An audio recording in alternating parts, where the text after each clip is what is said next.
Howdy, BHRCers. You can find every episode of Why People on Spotify, Apple Podcasts, YouTube, or wherever else you get your podcast content. On this Why People episode number 25, we're thrilled to have Janice Deskus with us, the CHRO at Staples. Janice has a really, really cool background at some amazing places in the Northeast and in some amazing different industries. So we're excited to get into it. Stay tuned. All right. Welcome to the Why People podcast, episode number 25. For those new viewers and new in our audience, the Why People podcast is a Boston HR Council production. The BHRC is one of the largest HR and people executive communities in the world, with just under 1,500 CHRO, Chief People Officer, and VP of HR Council members. Joined by co-founder of the BHRC and co-host of Why People, Paul Roberts. Hi, Paul. Hello, everyone. Happy to be here. Very excited for today's guest. Thanks, Paul. And thrilled to be joined by our guest today, Janice Deskus, who is the CHRO at Staples. Janice, thanks for joining us. Hey, great to be here. Thanks for having me. Yeah, super excited. And Janice, I know before we started recording, you mentioned you checked out a few of the podcasts. We keep really the same conversational cadence here, and we're really just fascinated by people's journey into the top HR and people executive seat. And it's funny, even though it's the same cadence, everyone is so uniquely different. The paths are so uniquely different. It just makes every story, its own. So, maybe without further ado, help get us started and situated a little bit. Go back as far as you'd like, but give us a little bit of a background on who Janice is. Yeah, sure. So I was born and raised in Connecticut. I actually just moved out of Connecticut in February of this year, first time in my entire life. And what people usually sort of respond to when I tell them that I've lived in Connecticut my entire life is, how have you managed to work for the companies you've worked for without ever moving out of the small state of Connecticut? And I just have been very fortunate to be able to find great opportunities throughout the years with some really amazing companies based in Connecticut and other places. And it's just, it's worked out. So I'm a Connecticut girl by upbringing. I live in the Boston area now, closer to the Staples location. As I say, I grew up, I'm a farm girl at heart, lived on a farm for the last 30 years or so, had horses, miniature donkeys, chickens. I'm a beekeeper and love gardening and all of those types of things. So that was hard for me to sell the farm in February of this year and transition to a little more city life. But I'm getting used to it, and I know in the future I think my farm tendencies will certainly creep back in at some point, I suspect. But I grew up, as I say, in Connecticut. Went to undergrad for psychology, went to graduate school for industrial organizational psychology, and I'm actually even all but dissertation, as they say, ABD for my PhD in organizational psychology. So knew that psychology was something that I was very interested in from an early age. My dad always had the Psychology Today magazines hanging around the house, and I read those a lot. And so somehow I ended up deciding that was a space I was interested in. I went to undergrad, and I remember my senior year, I took an industrial organizational psychology class. I had no idea what it was. Thought I was going to do a clinical psychology route, and got in there and realized there was this nice mix of business and psychology in this world of bio-psych. And after class one day, I went up to my professor, who I would tell you wasn't the most warm, welcoming professor. So it was a little daring on my part. And I said, hey, this is really interesting to me. I'm really loving this class and what I'm learning here. Is there any chance I could get an internship in the summer? His first question to me was, what's your GPA? And I told him, and fortunately it was good. And he was like, okay. And so he ended up getting me an internship at the New London Naval Sub Base.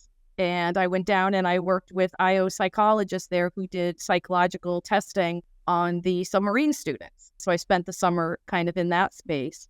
And that just got me more and more interested in the area. And that's when I decided to go on to graduate school for IO Psych. And through that, ended up doing an internship close to my second year with United Technologies, which today is Raytheon, of course, And I worked in their training department. And, from there, just got hired full time and absolutely loved the big corporate environment. I come from a family where no one works in big corporate ever. My mom, actually, her job for 30 years was picking burnt potato chips off the Frito-Lay conveyor belt. And that's where she wanted to be. That was a job she really enjoyed, and she didn't want to do anything else. And my dad was a respiratory therapist.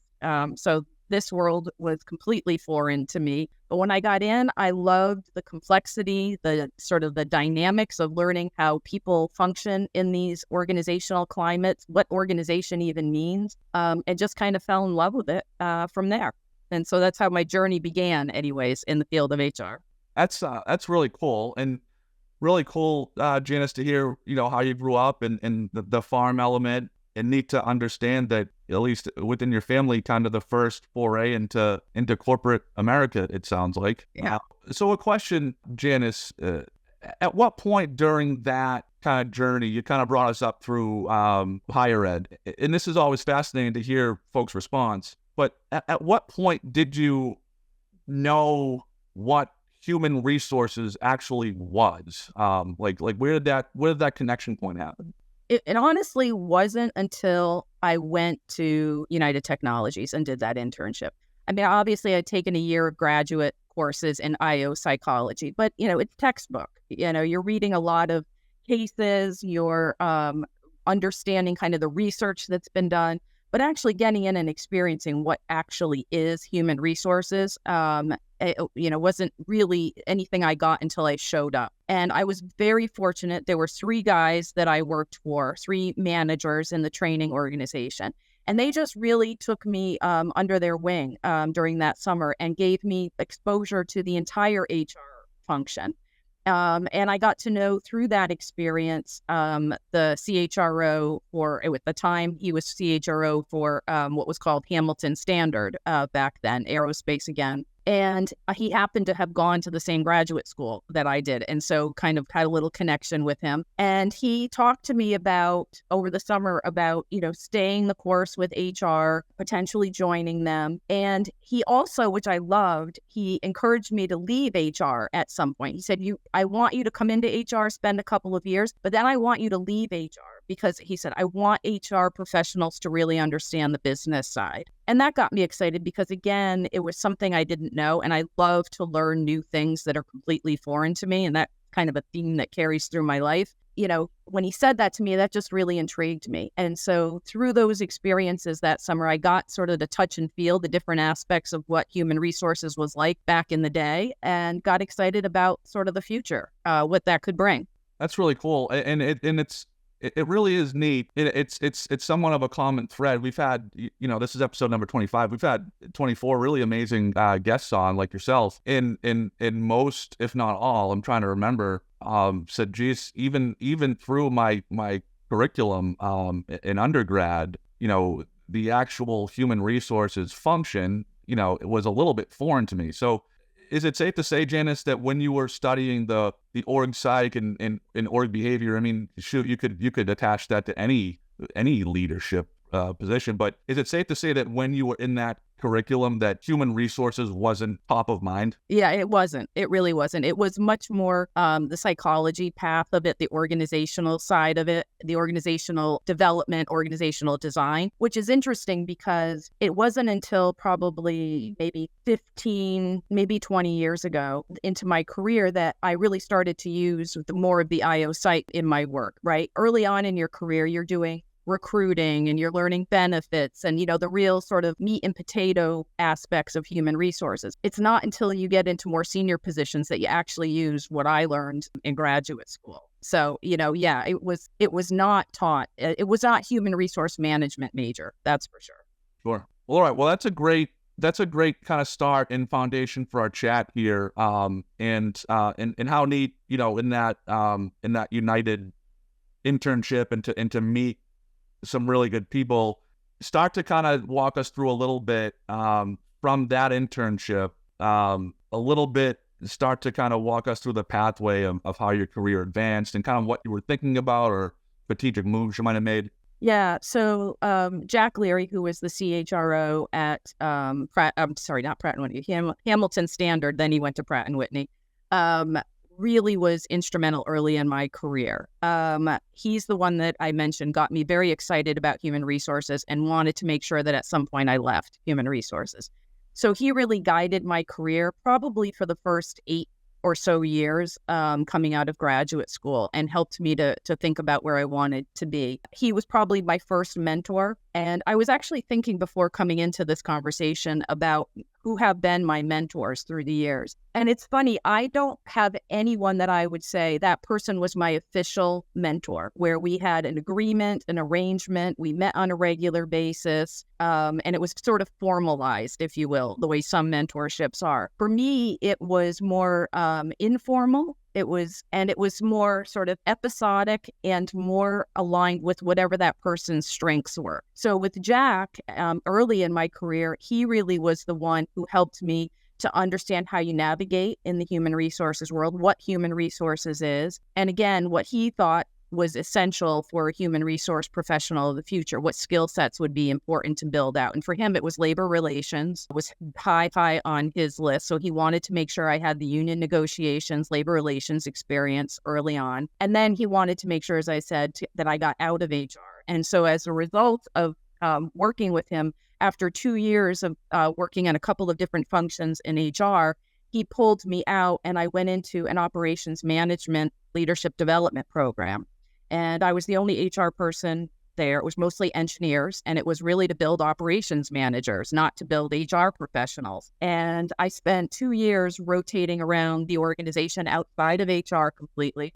And I did assignments in purchasing, where I was certified with my black belt so that I could go out and actually do assessments and certify different suppliers around the country. I did a startup in North Carolina, which was a distribution center, and learned how you do that. I also did a stint as a foreman, which was today we would call it a team leader or something like that, but a frontline supervisor, where I ran jet fuel control line for, I had about 50, 60, mostly 50-year-old plus males who were in the Teamsters that I was supervising at the grand old age of 24. So it was just an amazing kind of outside of HR experience that gave me something that sticks with me today. I actually leave when I left my job as a foreman, they rolled me out onto the shop floor and they gave me 2 plaques, and they made me put my hand sort of like you would on a Bible. And they said, we know you're in this special program and you're going to become very successful in your life, and we want to make sure you never forget us. So here are 2 awards we're giving you, and you have to swear to us right now that no matter how big and important you become in your life, you will always leave these in your office so you don't forget where you came from. And one of them was the Velvet Hammer Award, because they always said I was soft and sweet but had a wallop when I needed to. And the other one was like a training certificate that said I had completed the course Introduction to Reality. And those, that was 1993, I want to say, and those plaques are still sitting in my office today. Oh, Janice, that is so cool. And it's interesting. Almost everyone we chat with has, I don't want to say a similar story, but has a story where they were either on a mentor's piece of advice, or just because of the way that their career progressed, did an assignment that was outside of the traditional HR management. Oftentimes it's running something globally. It's something outside of the traditional parameters. And my question always is, because I could just in seeing you and hearing you talking about it, you talk about that time, really affectionately. But sometimes we have revisionist history sometimes because of where it brought us. So can you lean in a little bit more and tell us maybe how that role felt in the moment, not having the foresight to see like what it was going to help you with? Yeah. So the foreman position in particular had some of those sort of elements to it. I remember going out there, and again, remember this was a special program, right? And the people on the floor knew these were special people coming out there, right? And what I had heard was that they would haze a lot of the folks that came out to be foremen. And now when I say folks, vast majority were male engineers that were in this program with me. So these guys would go out there and, super smart engineers, all of that. I mean, truly rocket scientists, right? They were aerospace engineers. And, they didn't always get a warm welcome. And I remember going out there my first day. I had to do a stand up in front of everyone and introduce myself. And again, I was at most, I was 24 years old, coming out of human resources, a female, all of those things. And I stood up in front of all these unionized guys and basically said to them, listen, I'm hopeful there's something that I can find where I can add value to what you all do. I know you're going to teach me a lot. That part I am certain of, but I'm hopeful you'll help me to see where I can help you going forward. And I think because I went out there with that attitude of, just help me and I'll help you, versus I know everything and I'm here to tell you all the things you're doing incorrectly and could be doing better. And honestly, what I found was that demographic of men that I was supervising wanted to sort of open the door for women, right? They were raised to be very polite to women, as opposed to what you might stereotypically think. They were there to really help me. And when I went out with the right attitude, it just became this amazing partnership. I mean, the things that I learned from them, some things I couldn't have learned, quite frankly.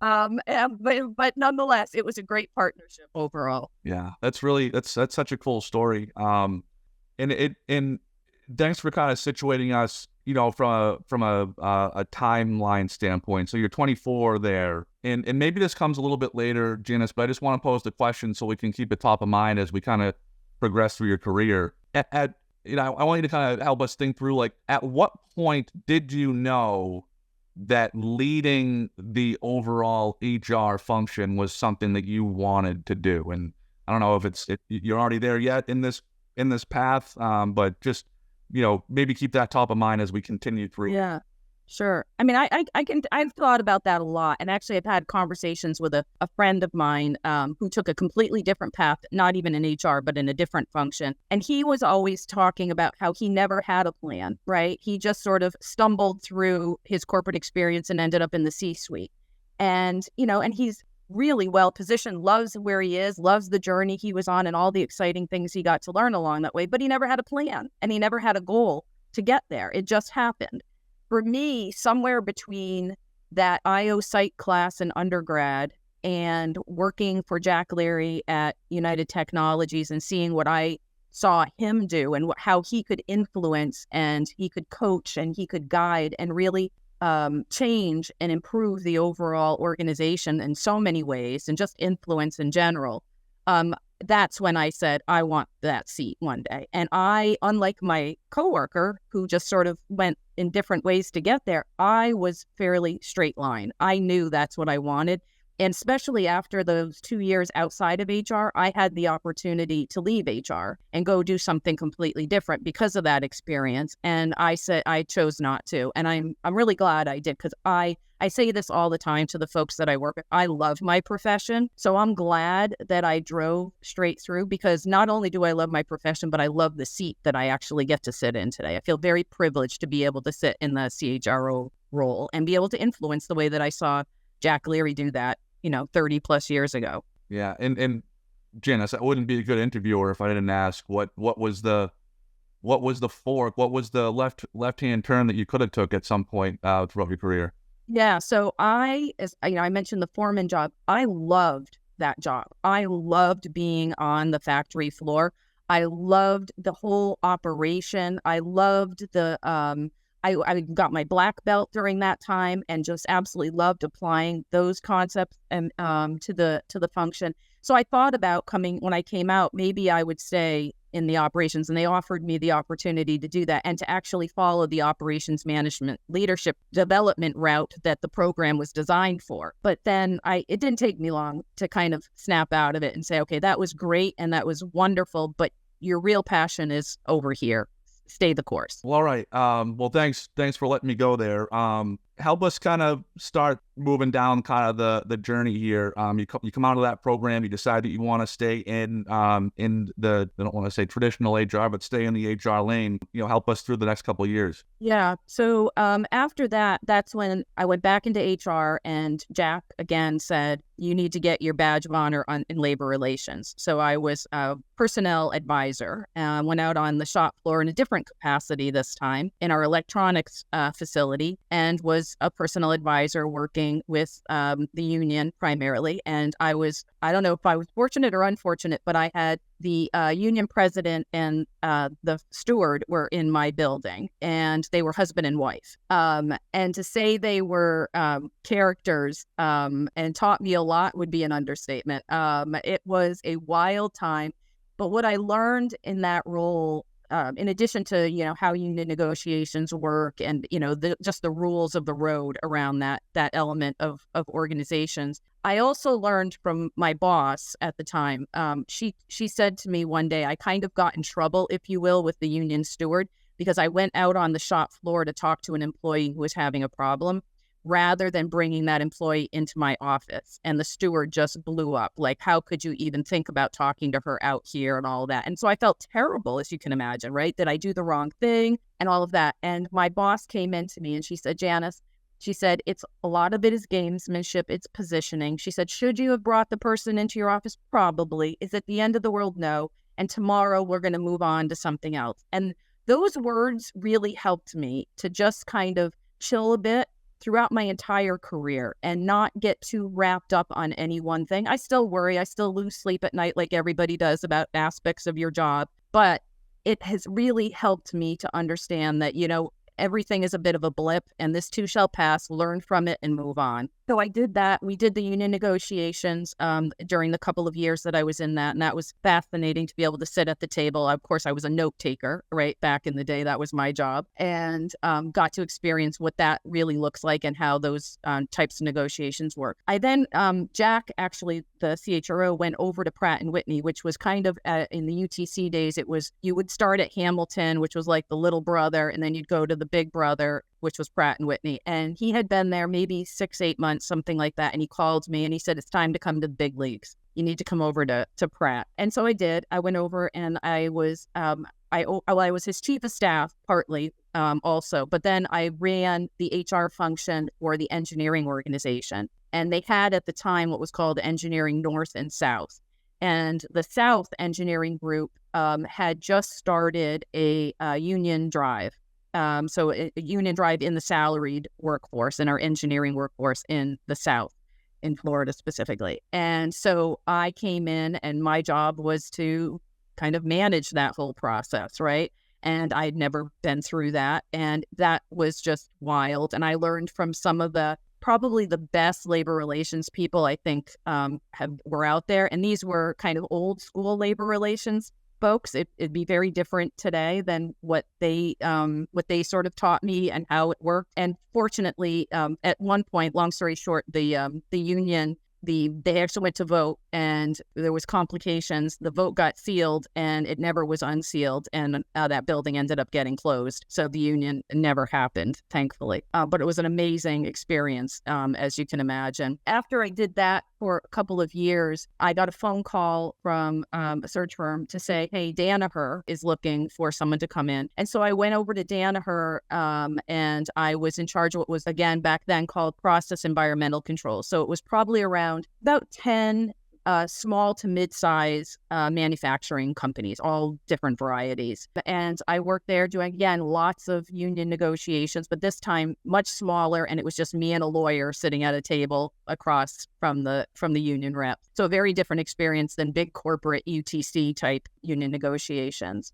And just really enjoyed that again, because it was so out of my comfort zone in so many ways, and just loved it. So I was at Danaher doing those kinds of things for about 4 years, I think. And then I ended up going to Cigna, and I did HR for the sales organization. And I would say, the thing that stands out for me about that time was I remember interviewing with the head of sales that I was going to be supporting. His name was Peter A. And I interviewed and I asked him, well, what do you expect of your HR partner? And he said, well, basically, we're going to come up with the strategy. We're going to, know what we need to do. And then, you'll come in and you'll execute the HR aspects of that. And I thought to myself, okay, when I leave this assignment, he's going to have a different view than just that. And when I left that, again, about probably 4 or 5 years later, we had dinner and we were joking. And I said, you probably don't even remember this, but this is what you said to me when I asked you this question.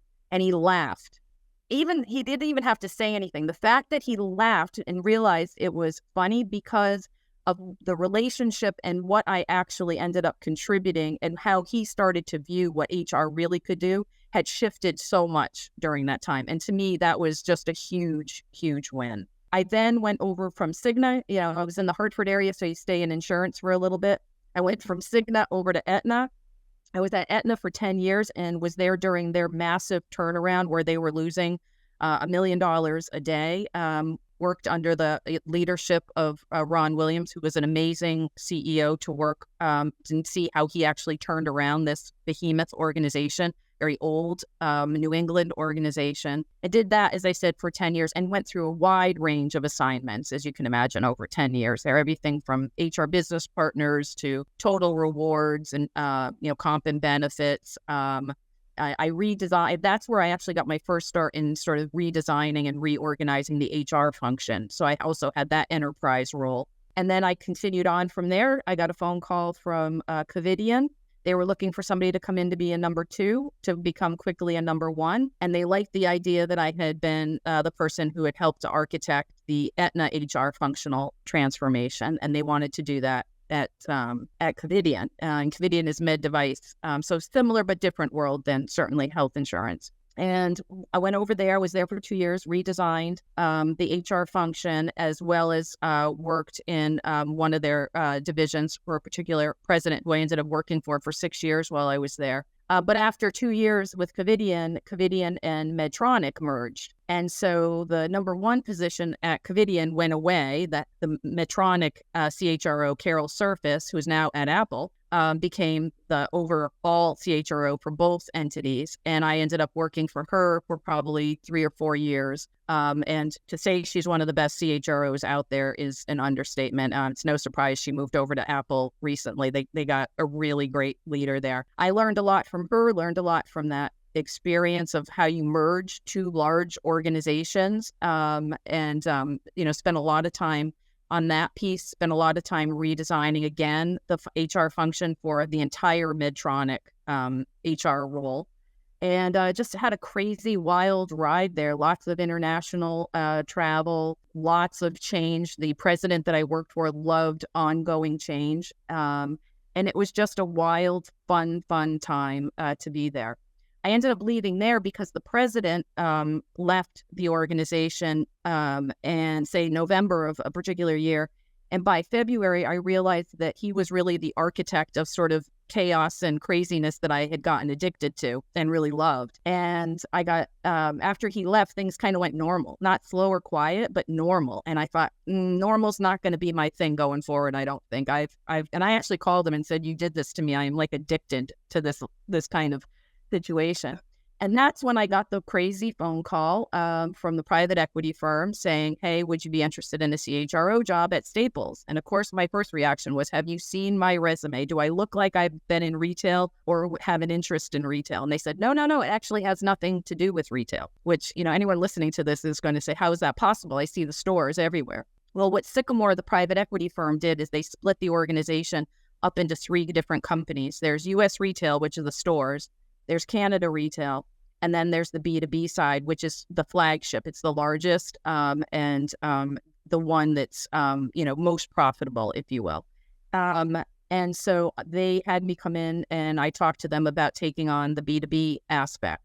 So it's right now I am CHR, have been for 6.5 years at Staples, which is really a focus on distribution and B2B, as opposed to the stores, which have a completely separate legal entity, completely separate C-suite, CHRO, all of that. So that brings us up to today.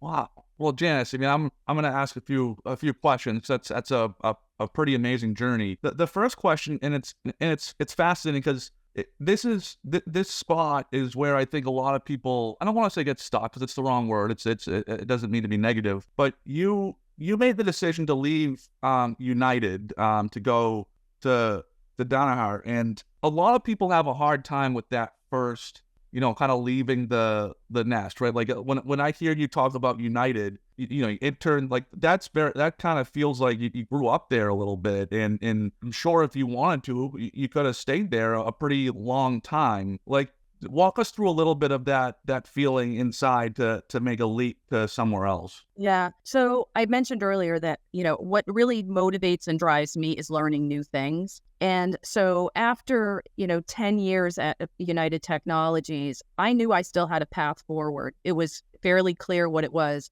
But I wasn't going to learn a new organization. It was going to be learning new challenges, certainly, and all of that. So there would have been a lot of reason to stay, and a lot of people did and had great careers at UTC as a result. For me, when I got sort of curious, I guess, about this opportunity, in that case, it was Danaher, I thought, well, this will be my opportunity to see if I can apply what I've learned these last 10 years. Am I really able to be successful in a different environment as I am here? Will there be different types of leaders? It's a completely different industry that I know nothing about, so I'll get to learn about a new industry. And that got me excited. And that's every time I've made a move across my career, it's primarily been because I thought there's something I can learn that I can't get in my current role. And today, sitting, 30 plus years into my career, and especially being a CHRO, where I obviously assess people as candidates for jobs all the time, I have found that people who move around in their career, and when I say that, I don't mean every 1 to 2 years, right? It's got to be chunks of time where you actually have responsibility for results and actually see what it is that you built and how well it's worked. But I would much prefer to hire someone in any function that has worked in 2 or 3 different organizations, because it shows me about your resiliency, your ability to learn, your ability, quite frankly, to get along with different types of people, and maybe even a little bit about your desire to sort of succeed really in your function, almost a little bit and sort of agnostic to industry, right? You've got a passion maybe for your particular industry. And so they come in with new, fresh sets of eyes to their role, and they come in with a backpack full of different experiences they can draw on. Versus if you just go straight up in one organization, you're going to have a great experience. So not to take away from that, but you're not going to have that diversity that you'll be able to bring. Yeah. So that's why I did it, and I encourage people to do it all the time. That's super helpful, and I know it's helpful for our audience, because we've gotten a lot of folks kind of write in and ask us to pose that question to folks. So the next question I have is, I'm not sure that we've seen someone with as diverse of a background relative to industry as yourself. You think about manufacturing and engineers, you think about insurance, med device, and retail, but B2B right. Retail. Like, I guess the question is like, what's the common thread through all of that? And then the flip side is like, have they been as uniquely different from a role perspective as a lay person like Paul and I, looking on the outside, looking in, saying, wow, they're a lot different, just kind of generally thinking about them? Yeah. So the common thing there are humans in these organizations, and humans bring the same challenges and opportunities in any industry. It doesn't matter, right? So that part has been consistent. The same, working with people to help them be the best leader they can be, or the best frontline worker, or anything in between, right? Is a common need, and it's a common occurrence, and something that I focused on regardless of industry across the board. So that human piece, I joke sometimes with my my fellow HR leaders that how easy our job would be if there weren't humans actually in the organization. But there are, and it's what brings that diversity, and it brings the challenge, and it brings the satisfaction, right, of really being able to help people be their best self, however that plays out. So that's the common thing across the board. The thing that's maybe uncommon and it's very person dependent, is it depends on who the leader of the organization is and what's their style, what's their approach, what do they value the most, what is it that they're looking for their legacy to be in the organization. All of those components of that human, the CEO in most cases, really drive a different approach. And so for me, every time I moved in my career, it was spending a good amount of time sort of watching and really sort of assessing what are the priorities of that person? What are they trying to drive? And quite frankly, even when you're interviewing, trying to get into that, right, and understand it so you know what you're walking into. And is your skill set, your sort of way of doing things going to align with that person? Can you really support them the way that they need? And that's been incredibly diverse experiences. I mean, I can't think of too much similar between CEOs that I've worked with. And that's been fascinating for me. And my approach to working with folks at that level is, especially early days, the first 2-3 months, I just do a lot of observing, a lot of listening to understand who they are, what their strengths are, their weaknesses, and again, what it is they're trying to accomplish. And then what I find is it's a little bit of a slow boil. You can start to really get in and help to influence, find where they're looking for your support, where you think you can help the organization move, and just really bring that diversity that I mentioned that you should have in your backpack to the particular situation. But what you can't do is come in and say, well, I was at this last organization with this CEO in this industry, and it worked great, so let's do this here. Not gonna work. Not gonna work. Well, yeah, that's really neat. And Janice, so thanks for kind of walking us through a really amazing career journey. I knew just by way of the bullet points on LinkedIn that it was going to be a cool conversation. We spend the last 5 minutes or so with all of these podcasts, kind of thinking about the future or maybe with some advice. So I guess first, relative to the HR function, the people leadership function, how are you thinking about the future, or what elements kind of come top of mind when you think of the next 3-5 years? So I was very fortunate a few weeks ago to attend the TED conference in Vancouver, and that's where they film all of the TED Talks that they roll out week to week throughout the year. So I think they're starting to roll them out now, but you see them all in 1 week. So I sat through, I think it was 50 different TED Talks in 1 week. And I was fortunate to travel with a group of CHROs, CIOs, and CEOs. And we sort of would go to the TED Talks and then come out and talk about the relevancy to the corporate world, right? Because the topics are incredibly varied. I knew going into that conference that AI is going to be an incredible force in terms of productivity, changing our lives, all of those things, right? Coming out of that conference, I am so optimistic about the future. And if I just focus on sort of the corporate world in particular, the capabilities that is going to provide for us, it already does today, but over time, even more so. And the ability to allow people to really pursue things where they have passion versus where the work that they just have to do.